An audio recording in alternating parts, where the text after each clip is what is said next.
आगे चलते हैं जी नेक्स्ट MCQs की तरफ। द लेबल, उसके बाद ब्लैंक है जी, डिनोट्स अ फॉर्म। फॉर्म से मुराद स्ट्रक्चर, लैंग्वेज, लिंग्विस्टिक फॉर्म, ये सब लिया जा सकता है। A group of words with a subject and predicate. याद रखिएगा ये तो निशानी ही क्लॉज की है, जहाँ पर सब्जेक्ट और प्रेडिकेट दोनों आ जाएं क्लॉज बन जाती है। ये बात बिल्कुल क्लियर कर लें अपने आप को। और प्रेडिकेट में एक वर्ब का होना ज़रूरी है, और वर्ब भी कौन सा? Finite verb. फाइनाइट वर्ब के बगैर कोई क्लॉज नहीं होती, कोई सेंटेंस नहीं होता। याद रखिए, एक सब्जेक्ट और प्रेडिकेट हो वो क्लॉज कहलाता है। क्लॉज के ऊपर भी आपको लेक्चर अलग से यूट्यूब पे मेरा मिल जाएगा। अगर आप जाके लिखें क्लॉज बाय मोहम्मद तैयब, आपको फुल फ्लैज लेक्चर डिटेल के साथ वीडियो रिकॉर्डिंग में मिल जाएगा। फ्रेगमेंट किसी पीस को कहते हैं, इनकरेक्ट ऑप्शन है। जो एक लफ्ज़ है ये स्मॉलर यूनिट है, जब प्रेडिकेट सब्जेक्ट आ जाए तो वर्ड से आगे बात चली जाती है। और सेंटेंस क्लॉजेस से मिलकर बनता है। सब्जेक्ट प्रेडिकेट हों तो क्लॉज जो बनती है, और एक सेंटेंस में एक क्लॉज भी हो सकती है, कई क्लॉजेस भी हो सकती हैं। तो इसकी जो करेक्ट ऑप्शन है वो है क्लॉज। उसके बाद जी नेक्स्ट MCQs है कि when a pidgin becomes a lingua franca it is called a dialect, idiolect, diglossia और क्रियोल। ये सारी ऑप्शंस मैंने एक्सप्लेन पहले की हैं कि इडियोलैक्ट इंडिविजुअल वैरायटी ऑफ लैंग्वेज होती है कि आप लैंग्वेज को कैसे इस्तेमाल करते हैं, वो आपका इडियोलैक्ट है। डाइग्लोसिया वो सिचुएशन है जहाँ एक से ज़्यादा लैंग्वेज की वैरायटीज़ को इस्तेमाल किया जा रहा होता है। और डायलैक्ट जो है वो रीजनल वैरायटी है लैंग्वेज की, एक इलाके में लैंग्वेज कैसे इस्तेमाल होती है। क्रियोल, ये मैंने बताया था आपको कि पिजन वो वैरायटी है कि जब लोग आपस में मिले और कोई उनकी कॉमन लैंग्वेज नहीं थी तो बात तो करनी थी आपस में। तो बात करने के लिए वो वर्ड्स जो इस्तेमाल हुए, वो चंद लफ्ज़ जो वर्ड्स जो म्यूचुअली अंडरस्टैंडेबल हुए, और उन्होंने थोड़े से लफ्ज़ों के साथ कम्युनिकेशन किया किसी ख़ास सिचुएशन के बारे में। तो ये जो था वैरायटी, ये पिजन थी वैरायटी। तो पिजन जब डेवलप हो जाता है, जब वो लिंगुआ फ्रैंका बन जाता है, कॉन्टैक्ट लैंग्वेज के तौर पे चल जाता है, अब बाकायदा एक ख़ास शेप इख्तियार जो कर लेता है, स्ट्रक्चर बन जाता है, कुछ वोकेबलरी आ जाती है, कुछ यूज़ होने लग जाता है, तो कुछ नेटिव स्पीकर्स उनको मिल जाते हैं, तो वो क्रियोल बन जाता है। तो इसकी जो करेक्ट ऑप्शन है वो क्रियोल है। उसके बाद जी set of all possible grammatical structures in the language is called langue, language, parole या ऑल ऑफ दीज। याद रखिएगा कि जो लैंग है वो आपका ग्रामेटिकल नॉलेज है लैंग्वेज का। वो जो स्ट्रक्चर्स होते हैं वो माइंड में होते हैं, वो नॉलेज है आपका, और उसे हम लैंग कहते हैं। जब वो लैंग इजहार में आती है, जब उसे हम एक्सप्रेस करते हैं, जब हम उसे मैनिफेस्ट करते हैं, तो वो पैरोल बन जाती है, जिसे हम परफॉर्मेंस भी कहते हैं। लैंग जो है ये है हमारा नॉलेज, हमारा स्ट्रक्चर्स जो इनपुट के नतीजे में हमारे माइंड में स्टोरेज होता है। आप जो बोलते हैं ये पैरोल है। आप जब लैंग्वेज को इजहार में लाते हैं ये पैरोल है। लैंग्वेज जब इजहार में आती है तो ये परफॉर्मेंस है, पैरोल है। नॉम चॉम्स्की ने इसको परफॉर्मेंस कहा है और फर्डिनेंड डी सासर ने इसको पैरोल कहा है।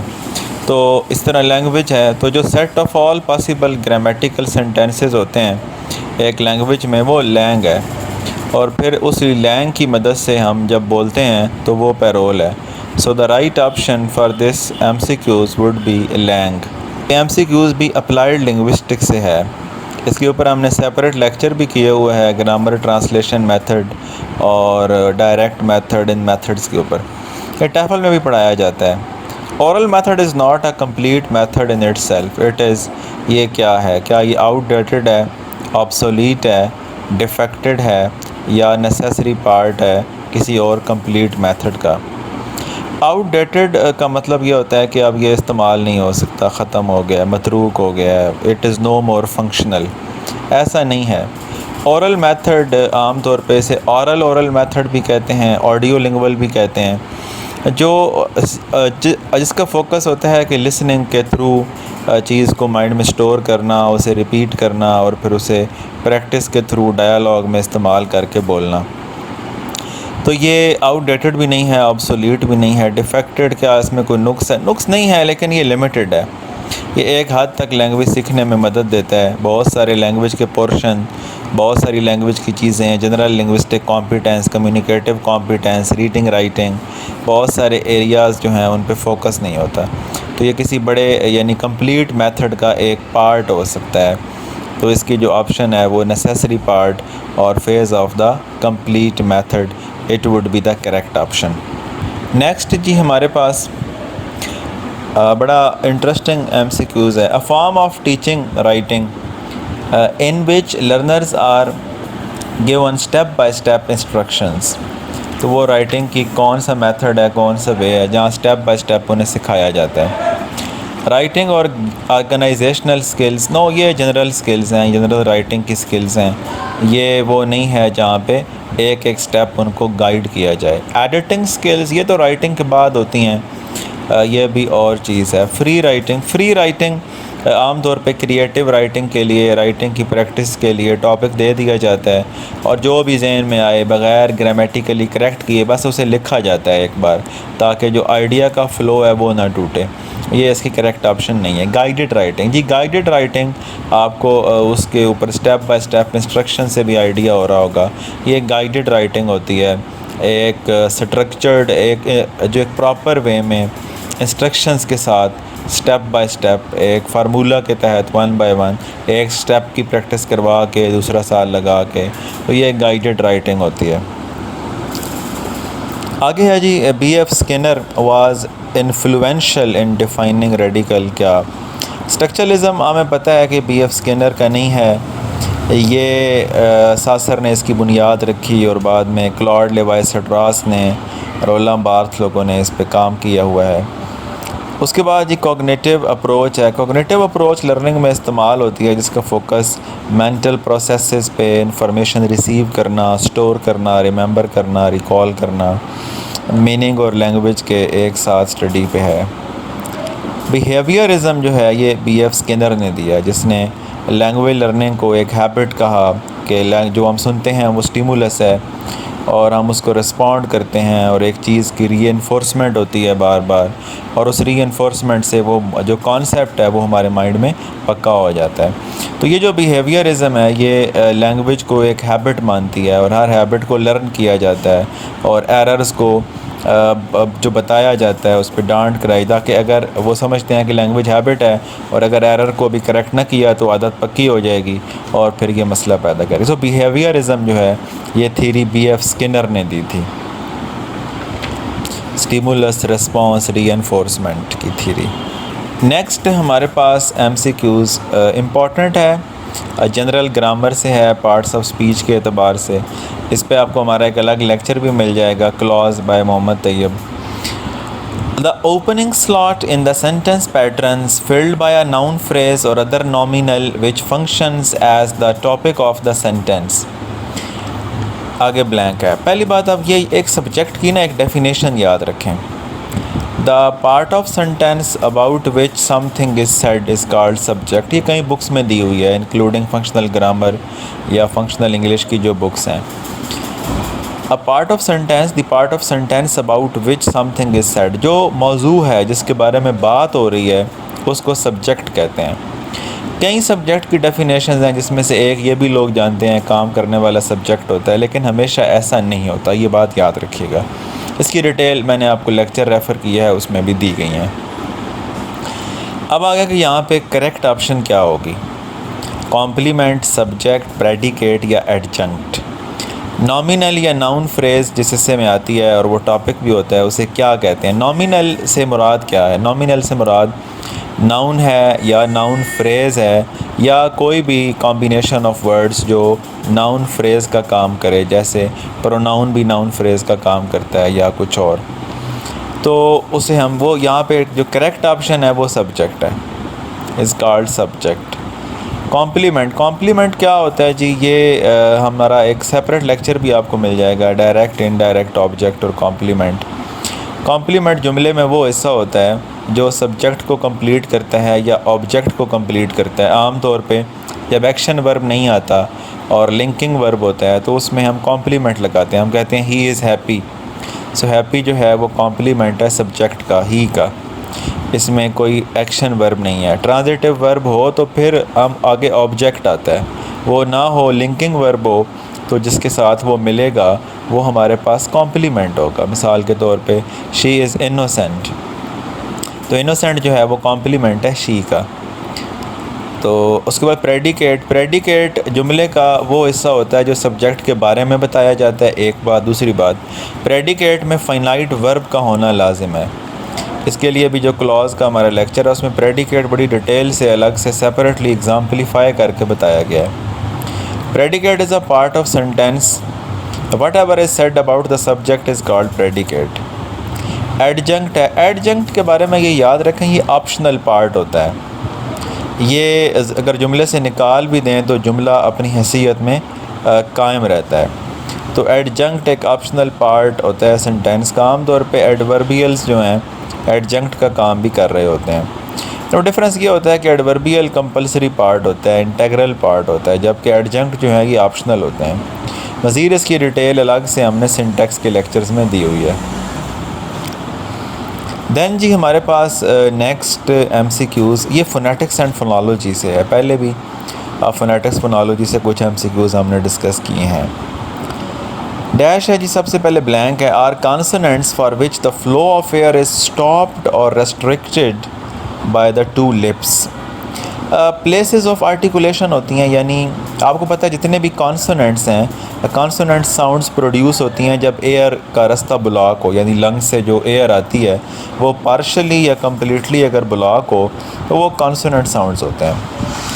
अब वो कॉन्सोनेंट साउंड्स जिनमें दोनों लिप्स आपस में मिल जाएं और हवा को ब्लॉक करें वो बाइलेबियल कहलाते हैं। तो उनकी जो प्लेस ऑफ आर्टिकुलेशन है वो यानी उसमें दो लिप्स आपस में मिलते हैं और साउंड को पार्शली या कम्प्लीटली जो है वो ब्लॉक किया जाता है। तो ये बाइलेबियल इसकी करेक्ट ऑप्शन। उसके बाद नेज़ल है कि हवा पार्शली नोज़ में चली जाती है और पार्शली एक्सेल होती है माउथ के ज़रिए, तो ऐसे साउंड्स नेज़ल होते हैं। इसी तरह एफ्रिकेटिव्स, ये भी मैनर ऑफ आर्टिकुलेशन है। ग्लोटल जैसे एच का साउंड है, ये ग्लोटल जो साउंड है, इस पर जो सेपरेट लेक्चर आप ज़रूर सुने, इसमें प्लेसेस ऑफ आर्टिकुलेशन और मैनर ऑफ आर्टिकुलेशन और कॉन्सोनेंट साउंड्स को डिस्कस किया जाता है। So these are the sounds produced or formed by the closure or near closure of the lips is called bilabials. Is called bilabial.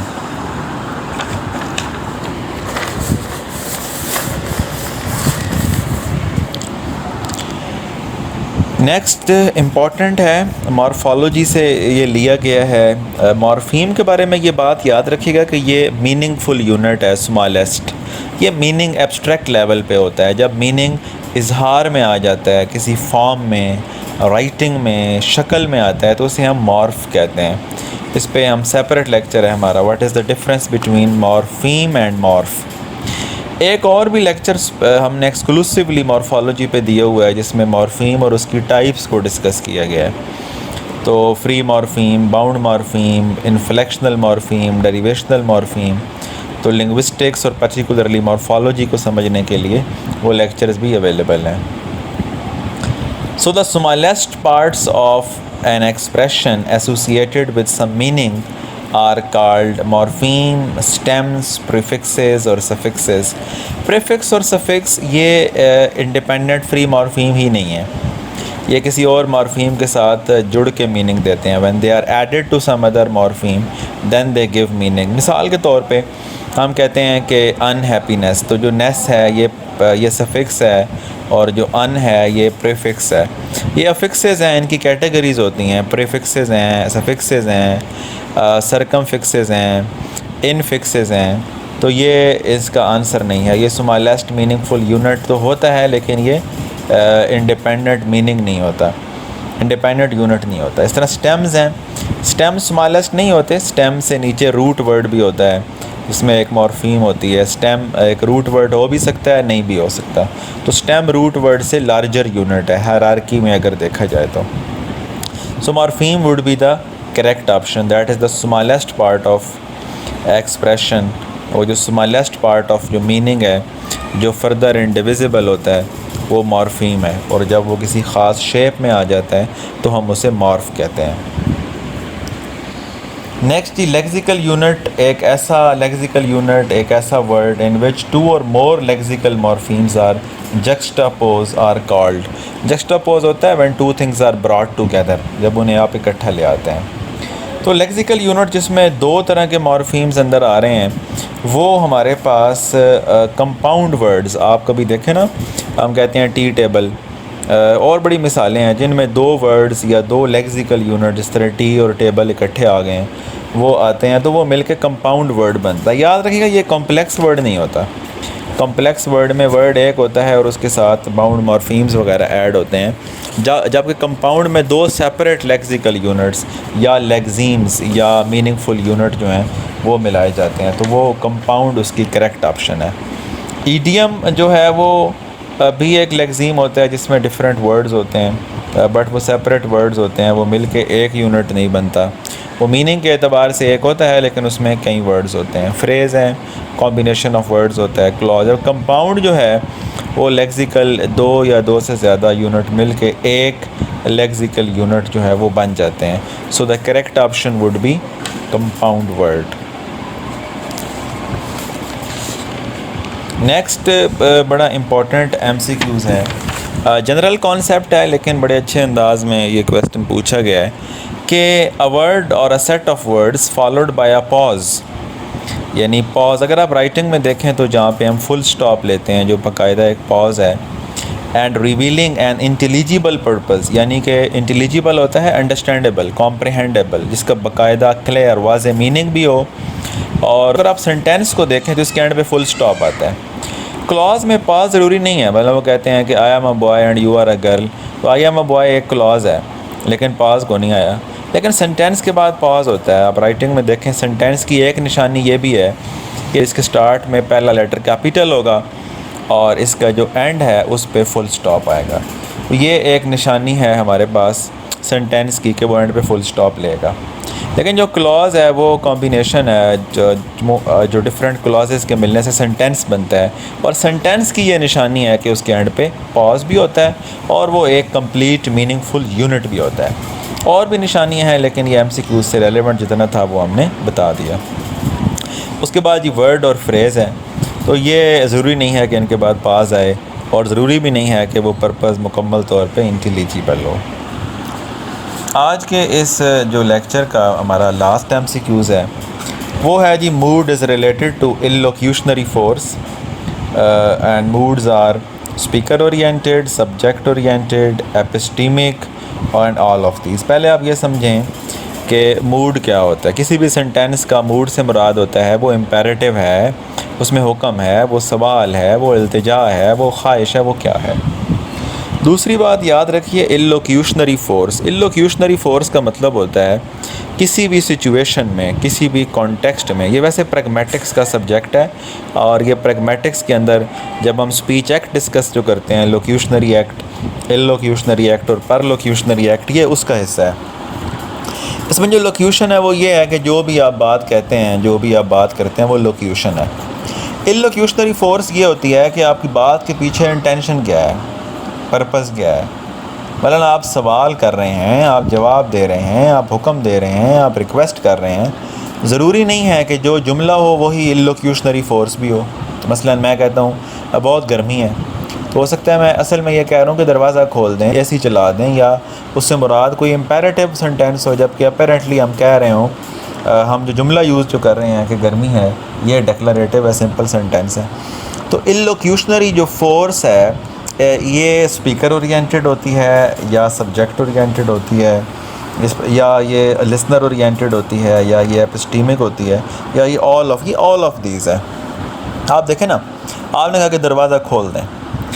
अब ये intention से आप पे भी डिपेंड करती है कि क्या आपके लहजे ने ये कम्युनिकेट किया है कि क्या आपने कहा है कि आज बहुत गर्मी है, तो इससे मुराद यानी मुझे ये मैसेज दिया जा रहा है कि आप दरवाज़ा खोल दें।